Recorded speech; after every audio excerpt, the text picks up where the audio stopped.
hello everybody and welcome to my YouTube channel. My name is Jo and this is Joey Sewy, and right now, or in the next few minutes, I'm going to summarise for you all the creative things I did in January.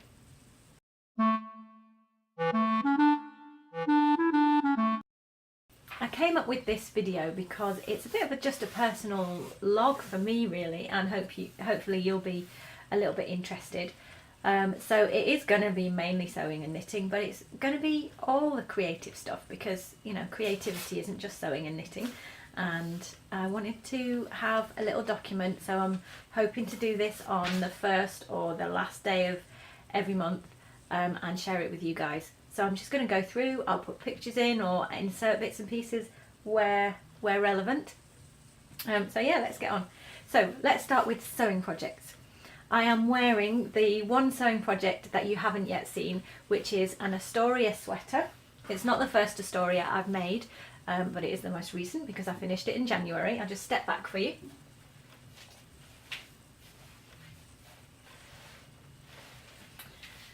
There's a seam line here, I don't know if you can see it. Generally the Astoria would come to about there, but I don't like the cropped shape with trousers, and generally I wear trousers. So with dresses I think that cropped shape works really well, but not with trousers. So for me I usually lengthen it, and that's what I've done. The neckline, I haven't done a perfect job. It does stand up a little bit, and I should have picked that up to be honest, because when I was pinning it in it was pretty much exactly the same length as the neckline, and I should have known because I know in my head that you need to just slightly stretch it to make it lay flat. But hey, I don't mind, and actually I am thinking I might exaggerate that the next time I make Astoria, because I like that slightly stood up funnel neckline, so you know, I might make it 2-3 times the depth. So that's a future thing.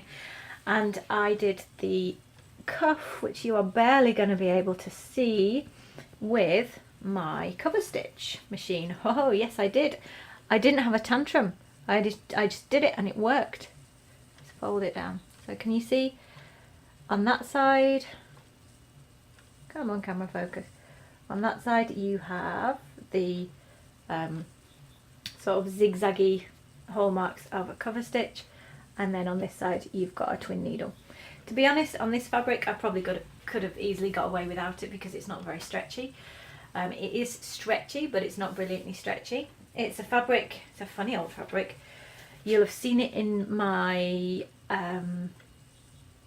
stash stories video, I think. I'll put a link to it at the end of the video, because at that point it was the most recent fabric I had. So is this, I'm going to heave up my top for you. So on this side it's like this, and it's it's a knit fabric, and then on the other side it's completely different like that. And I had to think for ages, can you see that? Whoop, totally different. So they look like two different fabrics, don't they? And they're not. They're the same fabric, just different sides. So I thought for ages about which side to use, because I liked both sides. Whether to do some bits one way, some bits reversed, but in the end I decided I didn't like that look.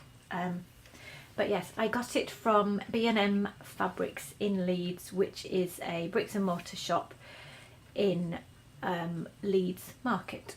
If you're interested, I probably bought it about 3 months ago. They may or may not have some, but that's where I got it from. It was really cheap. This sweater made it out of a metre, and I reckon that was about £6. So yeah, I'm really pleased with that. And that's the one make you haven't seen yet in another video, or in another video. So the other things I made were my blue emoji trousers and my Jasper sweater, and yeah, and this. Then I did loads of cutting out at the start of January. I'd been told this was an efficient way to sew. I'm not convinced, but I did. So I do have a couple of other projects cut out, which I won't bother talking about now because you'll see them in the future. I spent a lot of time in January decluttering stuff, chucking stuff out. So you'll have seen, and if you haven't, you can go back and watch them, my destashing of my fabric, and then also I'm not quite sure which way up I'm going to put them. You might actually be seeing this video before I show you my refashioning video. But after I decluttered my fabric, I decluttered my wardrobe and I refashioned quite a few items. If that's not up already, it'll be up in a few days, and there will of course be a link in many different places at the end of the video certainly, and down below certainly. So yeah, I've been doing loads of clearing out and refashioning, including dyeing clothes, reshaping them, that kind of thing. I made a couple of pom-poms for woolly hats, and I'm sure I'll put a picture in. Not for a hat for me, sadly, but my mum knitted my boys hats each, and they began making the pom-poms over Christmas, and then I, one evening, zoomed along and finished the pom-poms, and they are wearing them today because it's quite a chilly day, so they're off at school right now wearing them, and you can see a picture. I did some wool felting, yes. That again, I'm worried I might have lost the video of that, but I don't think I have. So hopefully it'll be one that'll pop up on my channel in the next couple of weeks. I did it with my friend Sue, and I've never done wet wool felting before, but it was great fun. So that is coming soon, but that's an activity I actually did this month. What else is on my list? I finished knitting a scarf. So in my knitting update, you'll have seen my scarf, and I have knit most of, but not finished. Well, I've got the sleeves still to do, so let's be honest, I am slow with sleeves, don't really like doing sleeves, so yeah, it's not finished, is it? But I knit a large amount of a sweater, and I'm going to go get it now, and I'll show you what show you the progress of it on my body. Here's my knitting bag. Here's the item. It's the one that was featured in my knitting update. I'm going to put it on for you. If you remember, it's a project that you knit from the top down in the round, and the advantage of that means that you can try it on as you go, which is what I'm going to do now. This is what it's like so far. I'll step back. There you go. It's got ribbing at the bottom, which I have finished, and it's got this cowl neck. Well, it's funnel neck really, that, isn't it? Funnel neck at the top. Don't know, probably would wear it with a shirt. And I'm quite liking it as a short sleeved. So this is the length of the sleeves after you've put them onto yarn. So there you go. They're on waste yarn at the moment. So all these stitches here are still what you call live stitches. So if I took the yarn off, they'd all unravel, which would be fun. Same on the other side. And I'm quite liking the short sleeve version. So I'm thinking I may knit this again quite soon and keep it short sleeved, but I bought enough yarn for this to be long sleeve. Well, I actually had to buy another hank, but I intended for this to be long sleeve, and I do want it to be long sleeve. So my next job, probably tonight, is I'm going to put these all back on and start working them. So that's where I've got to with my knitting. Let's see how I am with my list. Yeah, so I've got two definitely not sewing things.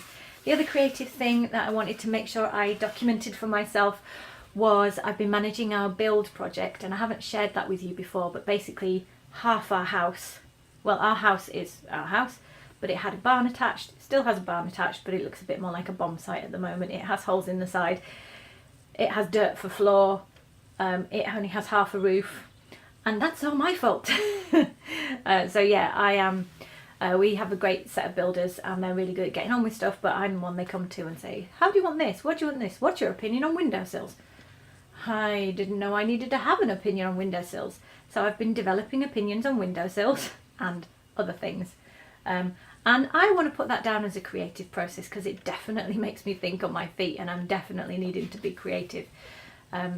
When the build part is finished, it's going to be a huge creative process, but hey, that's going to feature in my all the creative things I did in 2019 video, maybe. We'll see. It's a while off.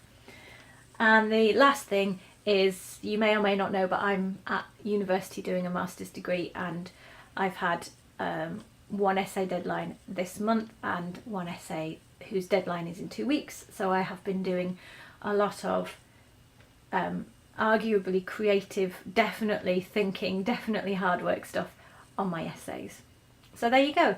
I hope you like the idea of this little roundup. Like I said, it is a bit selfish because I want a testament to the stuff I'm doing. I'm quite good at getting a big stick and going, you haven't done enough, let's just hit you a bit with your big stick. You're definitely not productive enough and you're not creative. And so I am gathering evidence and creating documents to prove myself wrong. And I'm glad that you're there for the journey. So there you go. That is the end of today's update. I'll be back really soon. At the moment I'm doing my best to do 2 videos a week, probably because I've got lots of essays to do. I'm happy that you're there. Please subscribe, like, comment, and I'll be back really soon. Bye.